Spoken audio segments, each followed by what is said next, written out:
come unsought, opening for them the doors of the heavenly planets. Text 33. Ata chettvamimam dharmyam sangramam na karishyasi tata swadharmam kiritam cha hitva papam abhapsasi. If, however, you do not fight this religious war, then you will certainly incur sins for neglecting your duties and thus lose your reputation as a fighter. Text 34. Akirtim tapi bhutani katayishanti te vyayam sambhavitasya chakirtir moranar atirichyate. People will always speak of your infamy, and for one who has been dishonored, dishonor is worse than death. Okay, back to 24. Chedyo yama daryo yama kledyo shosha evacha nitya sarvagata stano achalo yam sanatanaha. This individual soul is unbreakable and insoluble and can neither be burned nor dried. He is everlasting, all-pervading, unchangeable, immovable, and eternally the same. Purport. All these qualifications of the atomic soul definitely prove that the individual soul is eternally the atomic particle of the spirit whole, and he remains the same atom eternally, without change. The theory of monism is very difficult to apply in this case, because the individual soul is never expected to become one homogeneously. After liberation from material contamination, the atomic soul may prefer to remain as a spiritual spark in the effulgent rays of the Supreme Personality of Godhead. But the intelligent souls enter into the spiritual planets to associate with the Personality of Godhead. The word sarvagata, all-pervading, is significant because there is no doubt that the living entities are all over God's creation. They live on the land, in the water, in the air, within the earth, and even within fire. The belief that they are sterilized in fire is not acceptable because it is clearly stated here that the soul cannot be burned by fire. Therefore, there is no doubt that there are living entities also in the sun planet and suitable bodies to live there. If the sun globe is uninhabited, then the word sarvagata, living everywhere, becomes meaningless. Maharaj is Maharaj listening? Okay.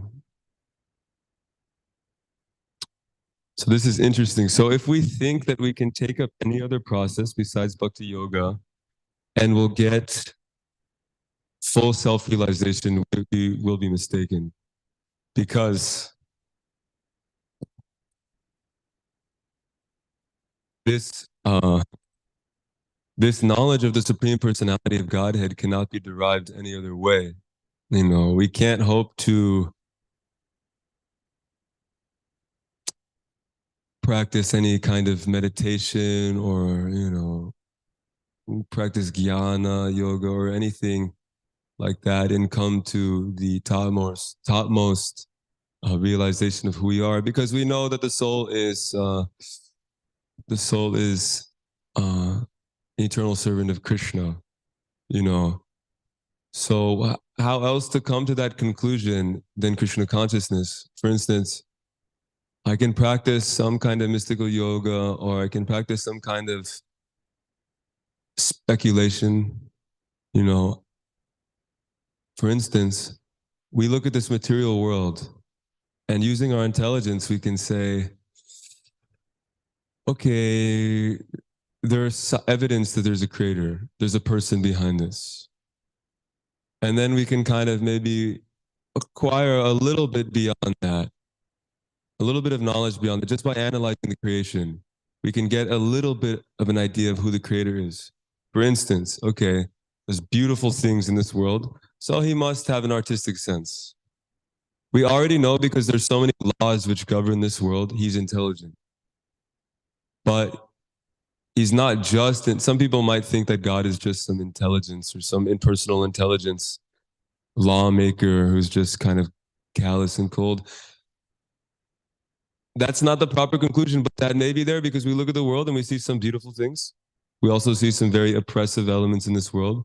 So we might say, okay, he's got an artistic sense. You know, there's love in this world. He's very personal. There's also some really crazy things in this world. So maybe he's got a dark side. We might speculate like that for eternity, you know. But who is he? What's his name? What is he like to do? Who actually, what's his personality? We're interested in finding. So the supreme personality of Godhead, that knowledge is given in the Vedas. So to hear from the Vedas, Bhagavatam and Bhagavad Gita, that is bhakti yoga, Shravanam, Kirtanam, you know. So hearing about Krishna. So that knowledge has to be given by Krishna. But even when it's given in the form of Shastra, spiritual master. But then one has to do his part as well, um, to receive that knowledge properly, which takes love. There's nothing else, you know, love. Krishna is bound by the rope of love, you know. He's attracted by devotional service. He's attracted by his own internal potency, you know. That's what attracts him. So this is the great science that he's elucidating in this Bhagavad Gita, topmost science. He's giving a lot of other different processes. Karma yoga is there, jnana yoga is there. And these are all yoga because they're aimed at the Supreme Personality, but they culminate in Bhakti Yoga. You know, they culminate there. They take us to that platform of Bhakti Yoga, which is just the pure platform of Shravanam, Kirtanam, Vishnu Smaranam, so on and so forth. Prahlad Maharaj gives the 9 limbs of Bhakti Yoga. You know, but the most powerful limbs are Shravanam and Kirtanam. So we practice actually Arjanam, Vandanam, all these different things. But the emphasis, the Yuga Dharma is given by Sri Chaitanya Mahaprabhu, who came specifically to show us practically what he was saying in the Bhagavad Gita. So Krishna is speaking the Bhagavad Gita, and then he again comes to show us practically how to follow those instructions. He says so many different things. Man mana bhava mad bhakto madhyaji mam namaskuru. You know, just think of me, become my devotee, worship me, offer your obeisances unto me. Sarva dharmam parityaja, surrender unto me. Abandon all varieties of religion. Mame kam sharanam, just surrender unto me only. So those, but how do we, what does that mean? What does that look like, practically speaking? Is it just a declaration? Something we say, some lip service? Yes, I surrender unto you, and then go about engaging in all kinds of nonsense? Some might think this way, and some act this way too. But Chaitanya Mahaprabhu, he came to show us what it actually means, you know. And so what did he prescribe? So Krishna Varnam Tu Shah Krishnam Sango Pangastra Pashadam Yagya Sankirtana prior Yajanti Hi Sumedasa. So he came to give the Sankirtan process, the Yuga Dharma. So that was the emphasis, that Kirtanam, chanting the Lord's holy names, chanting about the Lord. So the Bhagavatam is full of the name, fame, form, pastimes of the Lord, the glories of the Lord.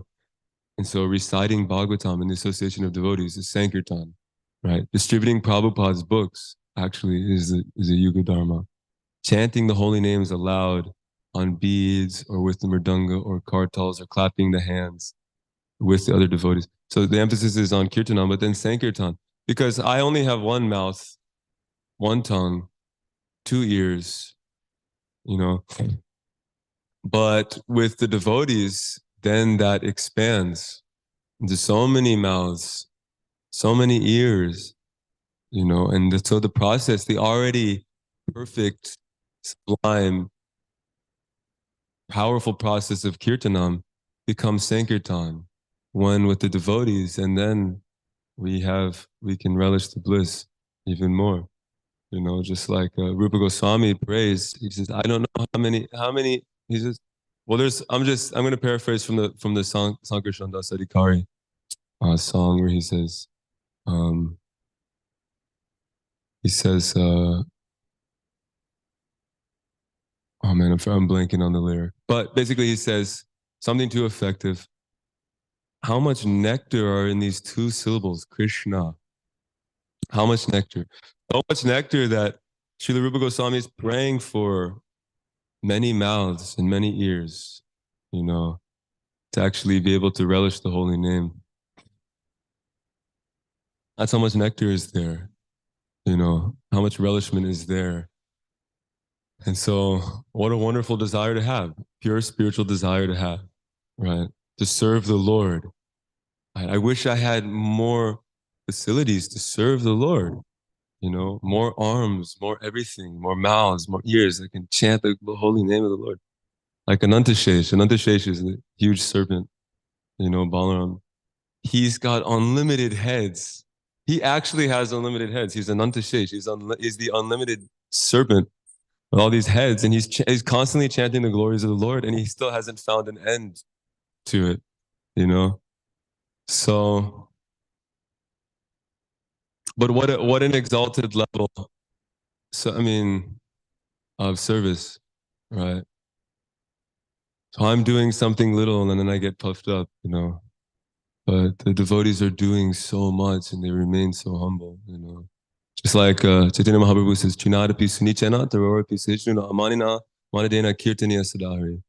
But in the humble state of mind, when one is devoid of, uh, you know, seeking respect for himself, and he's ready to give all respects to other living entities, only in that humble state of mind can you constantly chant the holy name, constantly chant the holy name.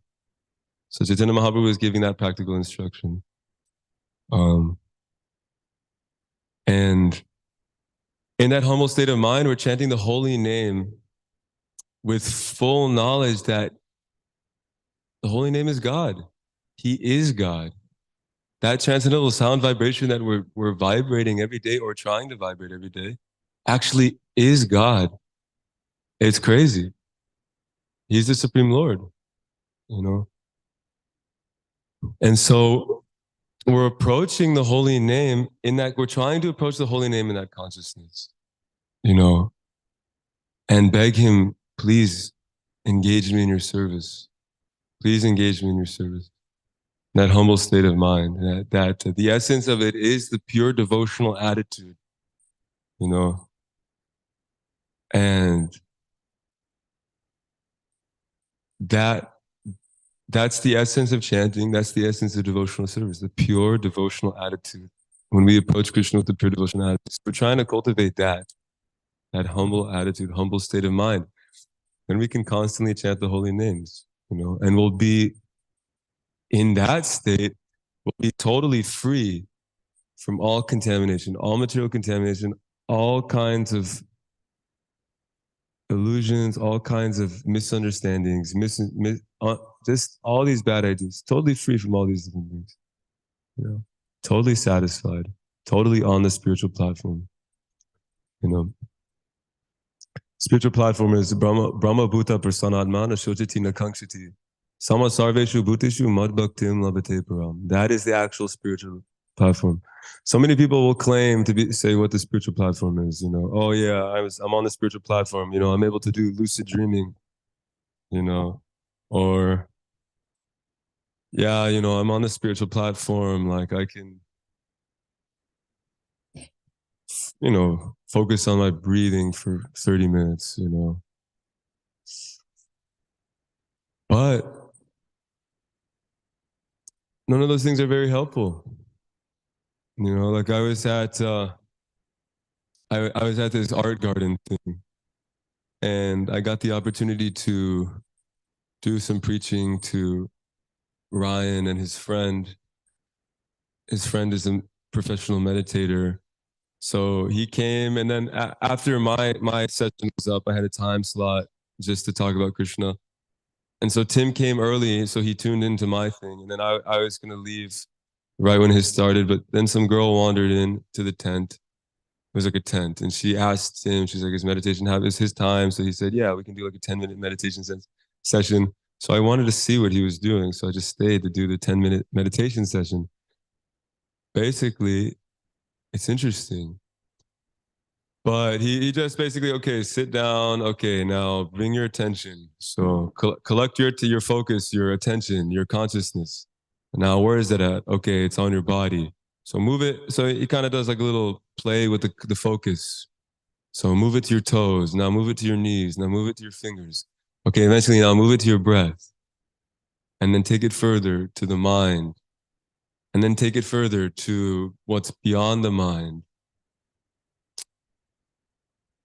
And this process is interesting. And a lot of these different processes are like this, like Hatha yoga. Okay, if a Hatha yogi actually has the understanding that the goal is to realize God, that's wonderful. But most people practicing these different things don't even have that. They're just playing with their body, they're playing with their mind, playing with their focus, right? So let's say I actually have the realization that yoga means Krishna consciousness, to find out who is God in a practical, real sense. Okay, so in the Vedas, we're given the conclusion already. Krishna gives us the conclusion. You're not your body, you're not your mind, you're a spiritual being, you're part and parcel of me. So we just accept what Krishna says. So if you accept what Krishna says, immediately all these other processes which are aimed at purifying the body and the mind in these mechanical ways are bogus. Because you're not your body and your mind, so you're going to spend 12 years purifying all the different orifices of your body before you actually, you know, uh, right? Like Hatha yoga. So you put a cloth in your throat, clean out the esophagus, okay, put some salt water in your nose and you drink some salt water and throw something up till it's clear. What does this even do? Right? Supposedly it purifies the breath or purifies the body so that one can control his mind, purify the mind, control the mind. And then in that state, yeah. Yeah, it's cleanliness. But I don't, so that basically I do these things so that I can chant, Hare Krishna, right? And so that I can read Bhagavatam. If I don't take care of myself, then I can't do that. But to make it my life, so like I'm brushing my teeth and that's all I do, you know, where does it end? Or what's the goal? I'm just going to clean out my ears constantly and say, well, I'm doing this to purify my body so that I can think about God. And that's nice. But if you're not actually chanting the holy name or reading the Bhagavad Gita or reading Bhagavatam, then all these activities are pointless. You're just like a cat who's licking himself every day over and over again, you know? But anyways, if we're not the body and the mind, then we don't need to emphasize those activities so much. We take care of brushing the teeth is nice. I don't want to get a gum infection, But do I need to do an enema, like every day? Or do I need to like drink salt water every day and throw these things up, or focus on it? Or do I need to do a meditation for 1 hour where I'm focusing on my fingertips, or doing these things? No, we take the principle. The principle is chant the holy name, focus on the holy name, be attentive to the holy name. So back to my point, he was doing this thing, and after this whole exercise, basically 10 minutes of focusing on the body and the mind and the breath to come to I don't know, just to play with the focus. I asked him, well, what would happen if you applied this to chanting the holy name? Right? So like, let's say like, well, we know we're not the body and the mind, so why did I just meditate on my body and my mind for 10 minutes? Or what if you take that principle and you just applied it to the holy name? So I put all my focus in the holy name and then meditated on the holy name for 10 minutes. What would happen? It's like that. That's the experiment we're actually performing when we're doing this. And if we actually do it, we see the result immediately. So chances are if I practice these other yogas, these other things, these other processes, then chances are I'll just become even more bodily conscious. Now, you're asking me to meditate on my breath and then bring my awareness to my mind and then bring it to myself. But without that transcendental knowledge, I don't even know what the self is. It's just some vague thing. So then I'm just like in my mind and then I'm exploring the mind and then Well, you're just mental now and conscious, bodily conscious, even more so.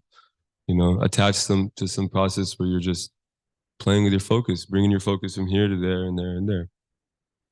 But the second we actually chant Hare Krishna with that attention, then we actually attain that spiritual consciousness, because the name is non-different from Krishna. It's identical to him. So if we approach him in the right way, then immediately you go to the spiritual world. So, and what comes with that is already the knowledge of that I'm an eternal soul. So you've already bypassed the body and the mind, this whole other process. So Krishna is so nice because he's giving us the actual process. So you can take the ladder all the way up, the ascending process, but Krishna is actually extending his mercy in the form of this Bhagavad Gita, form of his devotees, form of his holy name. If we latch onto that, then we attain the desired result, the perfection, love of God, go back home, back to Godhead, become free from this material contamination, material bondage, attain liberation and spiritual knowledge. All problems are solved. Sama sarveshu bhuteshu, you're able to see all living entities on the spiritual platform, part and parcel of God. Then all the problems we see in the world actually arising from that discriminating, oh, he's, this is my land and he's a foreigner on my land and I got to kill him, So we have to know who Krishna is now, not after 60,000 years when I'm done meditating on my body and mind and breath and coming to that Brahman platform and then probably falling back down because the Brahman platform is inconclusive. It's not the actual. I'm an eternal servant of Krishna. And on the Brahman platform, I'm not an eternal servant of Krishna. I'm thinking that I am Brahman. And so I fall back down. So what's the point of doing this? We need this now. This is Kali Yuga. The Yuga Dharma is Sankirtan, chant the holy names. So we need to do this now. And if we do it now, then immediately the result is there. And we know who's Krishna. Krishna says, Bhaktiram Yagatapasam Sarvaloka Maheshwaram, Suridam Sarvabhudanam, Gyatvam Sham, Gyatva Shantam Mam Shantam Richati. But, so that's Krishna. He's the supreme enjoyer. He's the proprietor of all planets, all demigods. He's the best friend of all living entities. I attain peace in that state because you see so many people now are worried, like Palestine and Israel, something like that. And if these people knew that, oh, this land actually is Krishna's land, and that guy over there is actually Krishna's friend, the illusion is dispelled. The game's over. It's only because I'm seeing that this land is Israel, that land is Palestine. Here's a Palestinian on my Israel, and there's an Israeli on my Palestine. I got to kill him or something like that. That's an illusion. So we got to dispel that illusion. Now, the only way to do it is to know who Krishna is, to come to that knowledge, that topmost knowledge, automatically. So,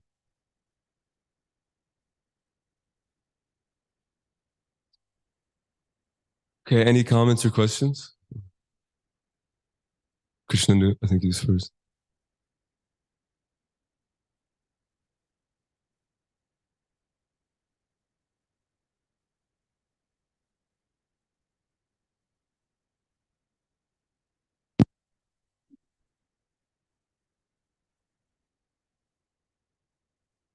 Hare Krishna?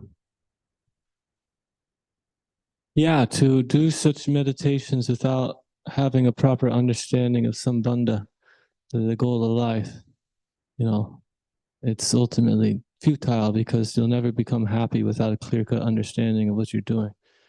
But Krishna, he does say in the Bhagavad Gita, if you can't render devotional service to me, then cultivate knowledge. If you can't do that, cultivate meditation. So these people could, develop their consciousness more so and be more ripe to come to the platform of devotional service. But if it's not coming to devotional service, it's useless, like you said. There's a verse in the Bhagavatam where Sukadeva Goswami is speaking, and he's talking about, what does he say? the king's crown, the king that doesn't bow down before the Lord. It's just a useless weight on his head.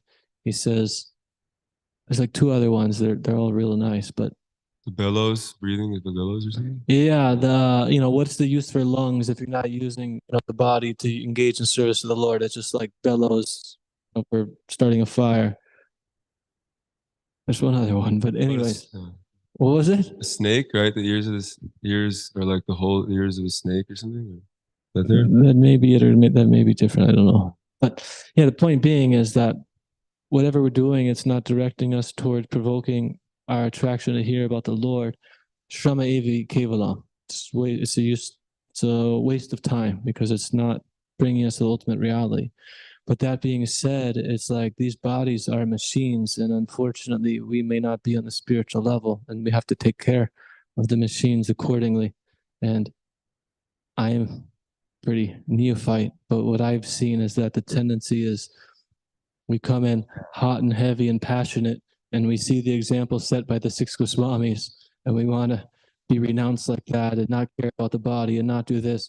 But then after a few years, not taking care of the body properly, then these problems catch up with us. And because we're not so transcendental, then we can easily doubt everything about Krishna consciousness, about the life in the temple, about the prasadam, about the habits. So it's important to have a nice balance of taking care of the body, but we have to shift the consciousness to I'm taking care of this as a vessel so I can do service for Krishna. That's the goal. But, as much as is necessary, because like you said, you do too much, then the tendency is you become more bodily conscious, and more bodily conscious means more problems. So there's a delicate balance, but as long as we put Krishna in the center and do whatever we need to operate in a functional way, so we can chant more, so we could serve better, so we could put Krishna in the center. But my warning would be that we may say we put Krishna in the center, but he's not as much in the center as we think he is, or we get distracted by these things. So then there's a purifying process, where Krishna will reveal this more and more. And, we have to find the balance to take care of this machine. It's like if we're going on a long trip, and you're in a car, we're going to drive to New York overnight. And we're just like, all right, we're going to go for it. We're not going to check the oil. We're not going to check the tires. We're just going to go for it. We're just going to chant Hare Krishna and go for it. You might make it. You might not make it. So it's like you have to do the needy to actually stay long-term Krishna service, because this is it's a marathon. It's not a sprint. But yeah, the main point is that if we're doing these meditations and it's not connected towards, what is it? There's a if it's not bringing attraction to hearing of the Lord, then it's Shrama Evi Keva. So that's just a few thoughts. Very nice. Yeah, like Krishna says, Yukta Hara Viharascha, Yukta Jesasta Karmasu, Yukta Swapna Vabodhasya, Yogo Bhavati Dukkha. That if one has to be balanced in all of his activities and then practice yoga, and he can become free from material suffering, the pains of material suffering. So be balanced in all activities. Then you can, because if I eat, because Krishna also says one who eats too much, eats too little, sleeps too much, sleeps too little, he can't actually practice yoga. So if you eat too much, eat too little, you won't be able to chant. If I'm starving myself, I don't have energy to chant. I won't have any attention to focus on the holy name. Now, if I'm so stuffed that I can't, same thing. So I got to do it right. But the focus should be on doing what we need to do to, provoke that attraction for the holy name and chant it nice and properly, and serve Krishna, provoke attraction for serving Krishna, doing it nice so that I can do my service nicely. That's real yoga. That's really difficult. That's the process. To sit down and control yourself before the prasadam is much harder than stuffing yourself one day and then trying to fast the next day and then becoming all out of whack. Actually, that's real renunciation. Or to have a lot of, material opulence and engage in Krishna service. That's also renunciation, and that's That's what we're being asked to do. But if we don't have proper, like Krishnanu said, sambandha or knowledge of what, you know, what is my relationship and this to all these different things, to Krishna. I don't have that. What is my relation to Krishna, with God? What is my goal? What is the goal here in my life? I don't have that properly situated. Then everything I do, the knowledge I acquire, will just kind of have like the Hiranyakashipu effect, where I become advanced in my ignorance, in enjoying this world. I become really lusty and greedy for enjoying this, whatever knowledge I have. It's quite interesting. Like you have uneducated people in this world and they're ignorant. Then you have educated people and they're advanced in their ignorance, because now they're making so many distinctions on the body, you know. They have a higher taste for enjoying the body, you know. So then you go to school and they like Prahlad Maharaj. Prahlad Maharaj was in school, in this demoniac school, they were teaching him politics, how to make all these distinctions based on the body. They think that that's advanced. Intelligence is many branched, So making so many distinctions based on the body, you know. Oh, nowadays all these people are like very conscious of these things, like, walking on eggshells to try to, like preach this message that you have to be bodily conscious. You have to discriminate actually, right? So if you're white or whatever, and you're a white male, then you have to be really bodily conscious because, you a lot of fingers pointed at you or whatever. So don't wear a dhoti, otherwise you're mimicking Indian culture, or you're, being, I don't know, there's so many different things, right? Like that. And that kind of mentality is considered as advanced. If somebody has that mentality, at least in the West, they're like an advanced human being because they're sensitive and cultured, but actually it's just ignorant. It's totally hypocritical, you know. Anyways, that's a tangent. That's some tangent. But you had a question, Prabhu? Or comment or something? Or whatever you like.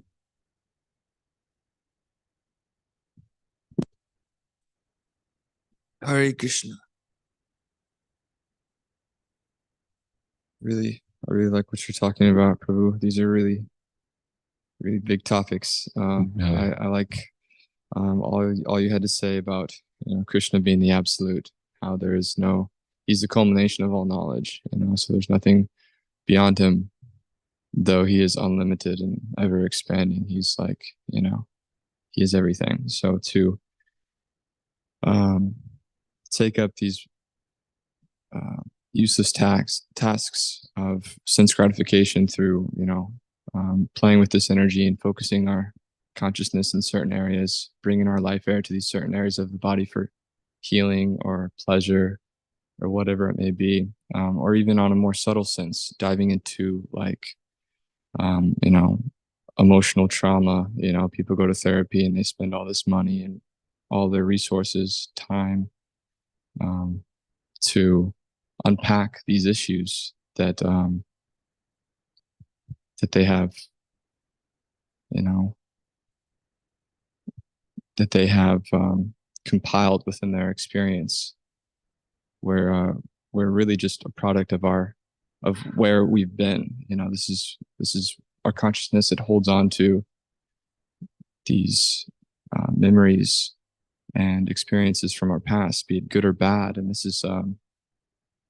this brings us to where we are now. And the current consciousness that we have is, it's a product of our past.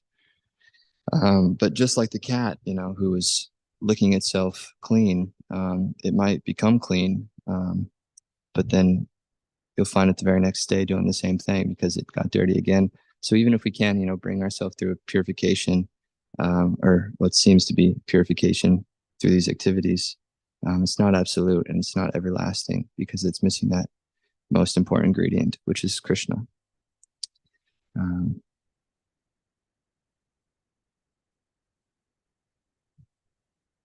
Yeah, thank you.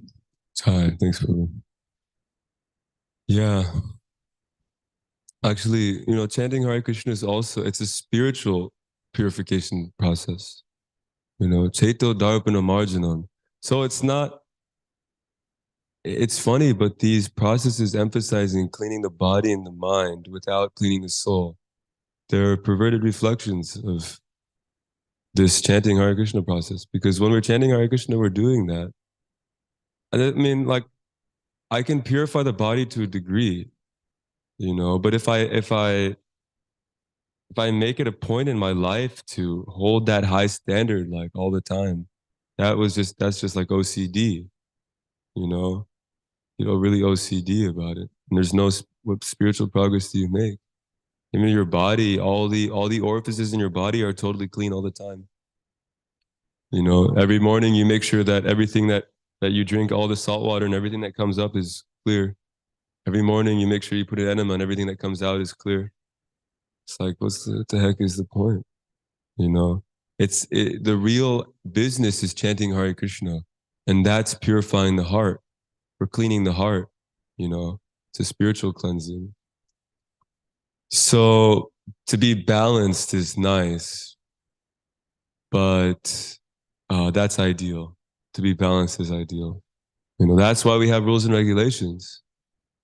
For purification. Prabhupada gave us the 4. I'm almost out of time, but we have the 4. No meat eating, no intoxication, no. This is and chanting Hare Krishna. So these are the prescriptions for the Chaito Darpana Marjana, cleaning the heart. But he also gave us the prescriptions for cleaning the body as well, taking shower after you passing, shaving up, clipping the nails, toenails, everything nice like that, and wearing tilak and wearing tilak. And this wearing tilak is also purifying the mind, purifies the subtle body as well. If we're wearing it.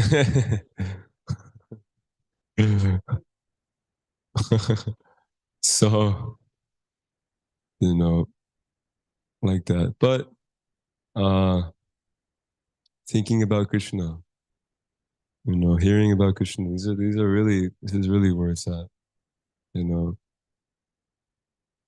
So to be balanced is not, that's ideal. Because we don't want to be a shooting star. We want to be a moon for Lord Chaitanya, for Srila Prabhupada. And in order to be a moon means to maintain oneself, to be in the mode of goodness.